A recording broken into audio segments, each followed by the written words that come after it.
Hello and welcome to Power to Learn's debate class introduction. My name is Judy Luxton and I would like to just share with you about debate and what we're going to be doing in this wonderful class. I'm so excited to introduce this class to you, so let's get started. I live in Springfield, Missouri, and as you can see from this map, Springfield is right in the middle of the country, and I thought you would be interested in seeing where I live. I teach at this school. This is Pipkin Middle School, and this is quite an old building. I think our building is almost 100 years old, and my room is at the bottom level on the back side, so you can't actually see my room from this picture. This is my part of my last year's debate team. A few of them, some of them have gone on to high school for next year or will be going on to high school for next year. But we had a great year. Some of them were doing it for the first time and have mentioned that they wish they had started earlier. So there are several different types of debate. There's policy and public forum and parliamentary. We in this class are going to be focusing on public forum debate. In public forum debate, you have two-person teams and they compete one team against the other for the debate tournament, for the debate, and the teams stand pro or con, for or against, on a challenging topic. The topics for public forum are determined usually by in a country or a district for the entire semester or for a period of time.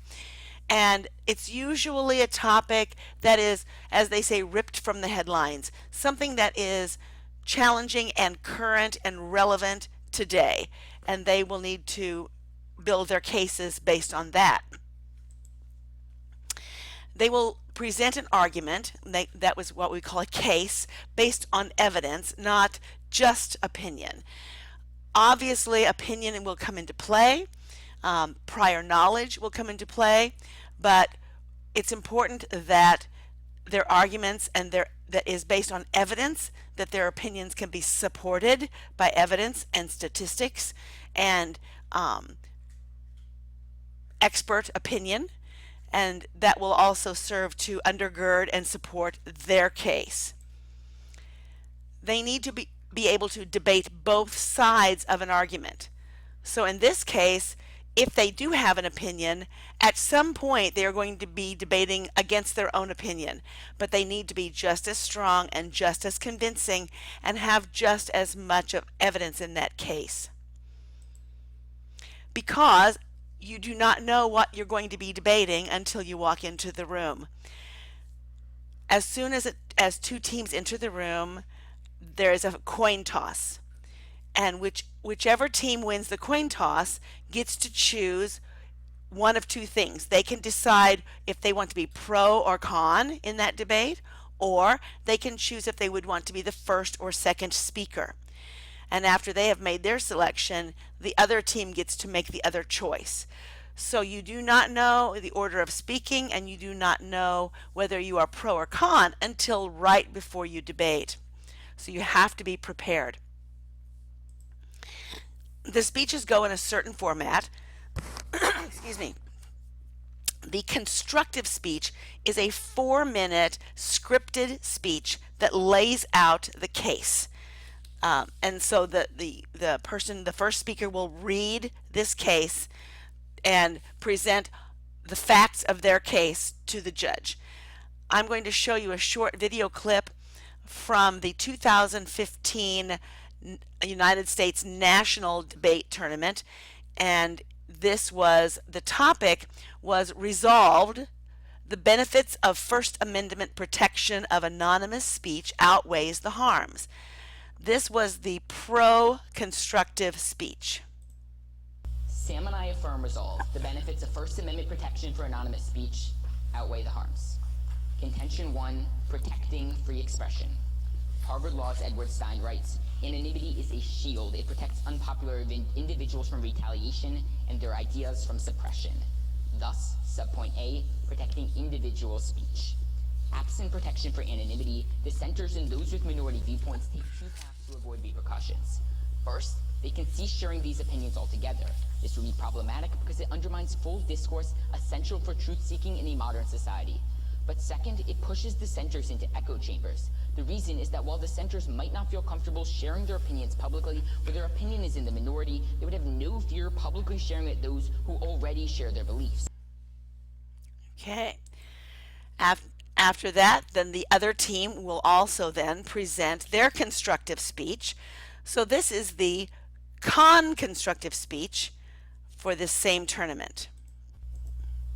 We negate the resolution. Our first observation is that there are many types of legal anonymous speech, but the only types of anonymous speech that are topical in this round are those protected by the First Amendment, not common law or de facto regulations. Our second observation is that this debate is not about the benefits and harms of anonymous speech itself. It is about the benefits and harms of the First Amendment protection of that speech.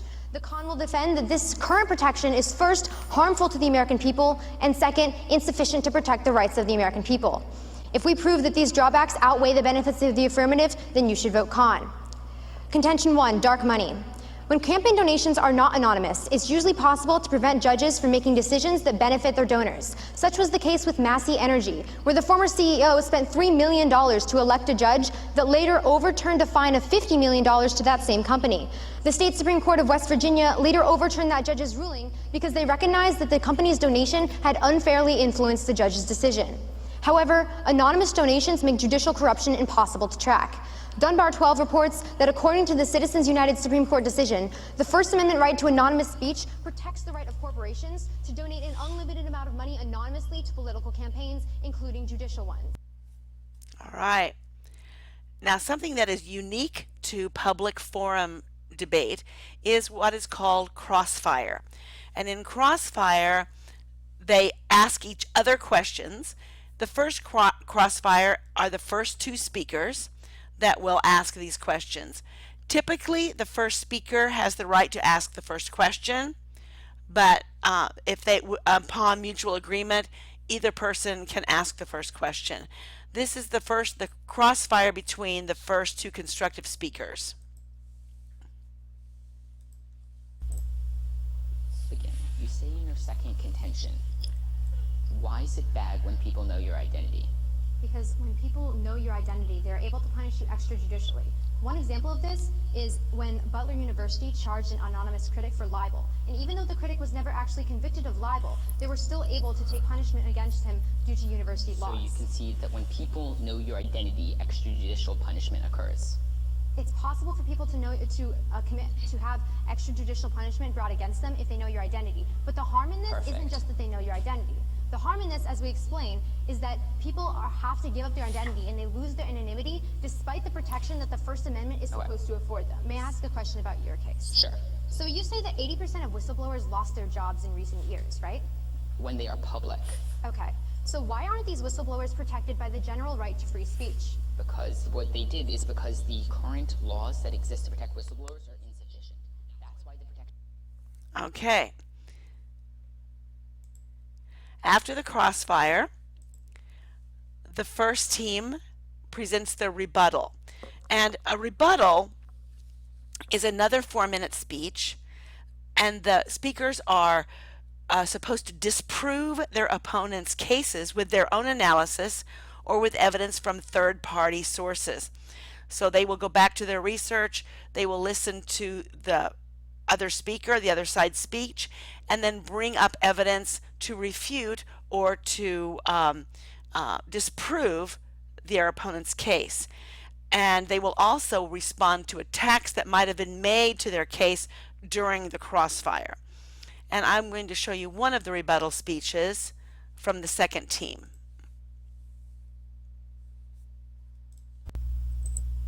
First on framework, to evaluate this round on harms versus benefits scales, remember that one of the harms of the First Amendment protections is that it doesn't protect people in practice as it might in theory, meaning insufficient efficiency is a harm. My opponents may argue that anonymity is important, but if the First Amendment allows the breaching of this anonymity, even if they commit no crime, that's a direct harm to the individual existing protections. Let's go to their first contention about the protection of free speech.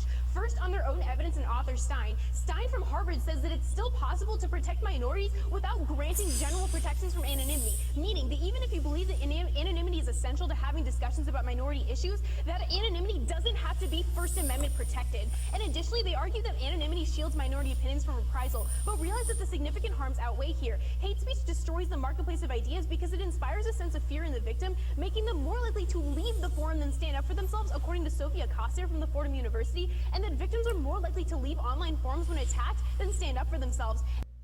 Okay. After the two rebuttals, there is a second crossfire between those two speakers.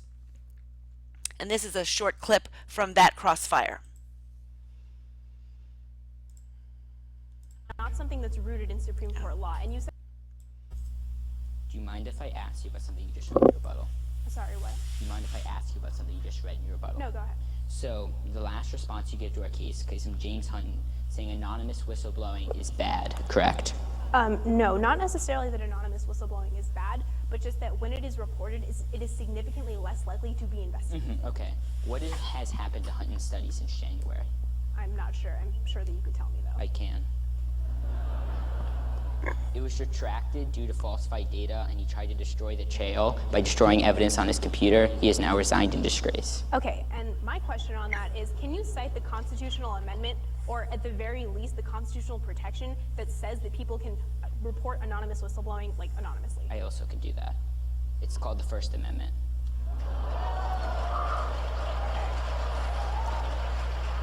All right, do you agree that anonymous whistleblowing is still protected by state and federal laws?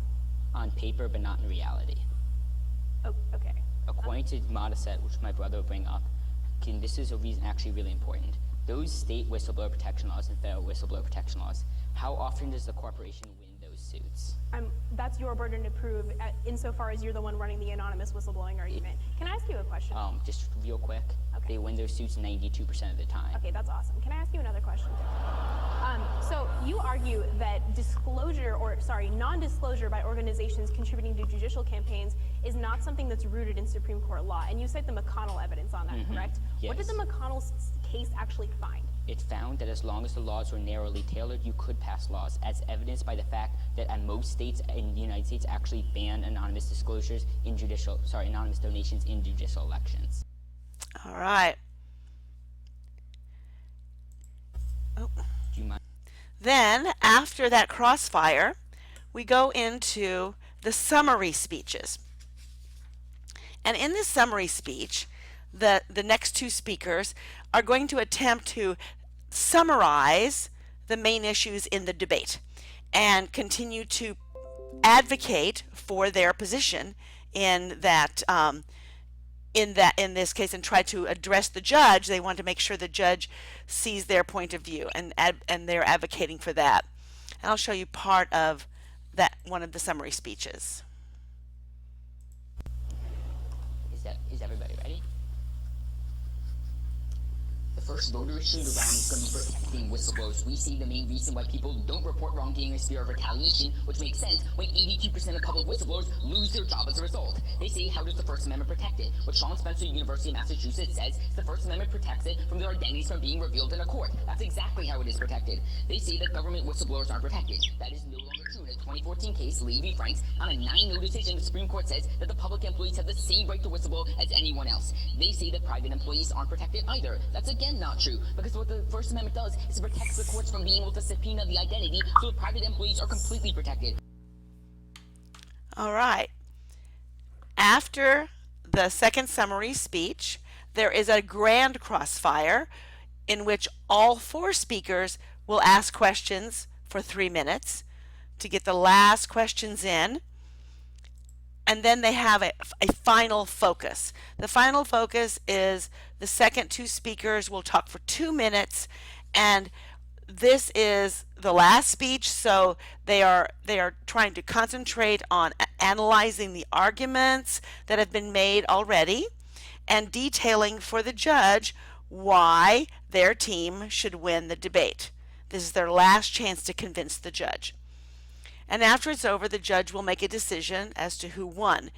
In a tournament situation, obviously we get to the finals, and there's a final winner. And I'm going to show you a little clip of the results of the debate that you just witnessed.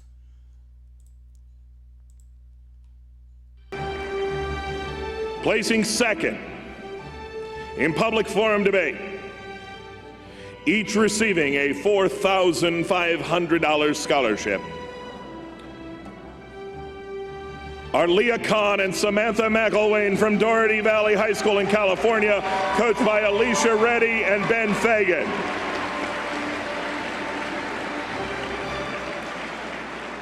And by a 9-6 decision for the pro, the national champion in public forum debate, each receiving a $5,000 scholarship, and the Arthur and Rip Champion Trophy, are Will Armanson and Sam Armanson from Walt Whitman High School in Maryland, coached by Ian Reynolds.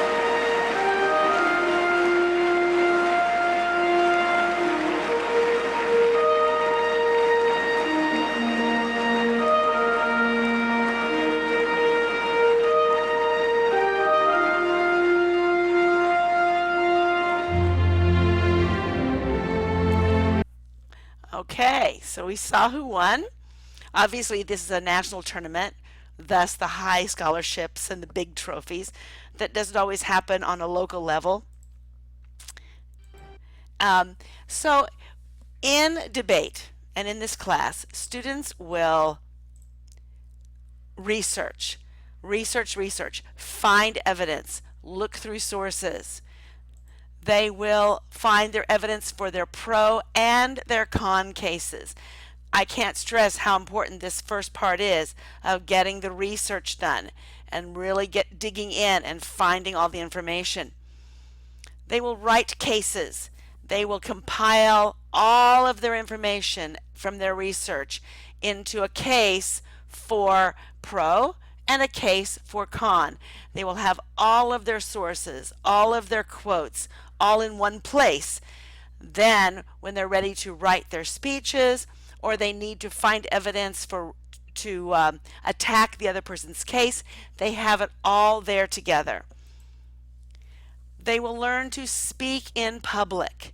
This is so important. Learning to present yourself confidently, having good eye contact, looking like you know what you're talking about, even if you're nervous. Speaking publicly is one of the biggest assets in debate. Listening. And I can't stress enough that I think listening may be more important than the speaking part.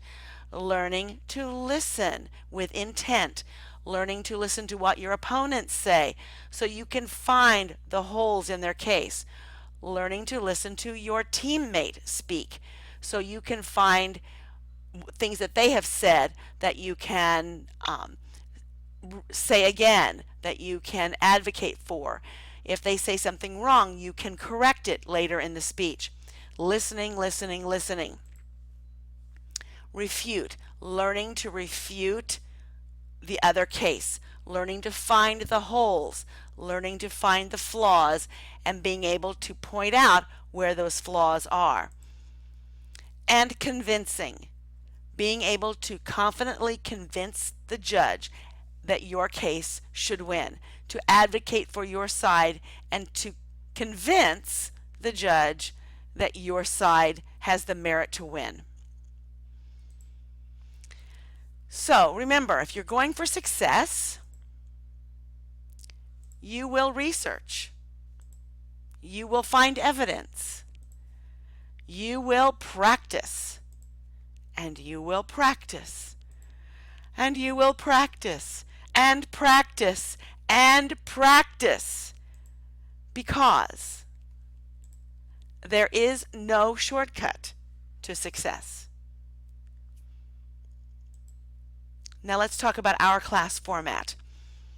There will be pre-class lectures that will give a lot of information. They may come in a audio format, they may come in a video format, but there will be a lot of information for you to go through and be ready when you come into the class for 50 minutes of interactive time on a format such as this, where we will solidify what you have learned in the pre-class lecture. You will work with your teammate. We will do activities. We will learn about lots of different things, and then at the end of that class you will be given a homework assignment to take back and prepare for the next class. You will work with your teammate, and I would suggest having you and your teammate having a WeChat group or something like that, so that you can share documents back and forth, that you can be in touch during the week and plan your cases. And that will be imperative that you work together throughout the whole process.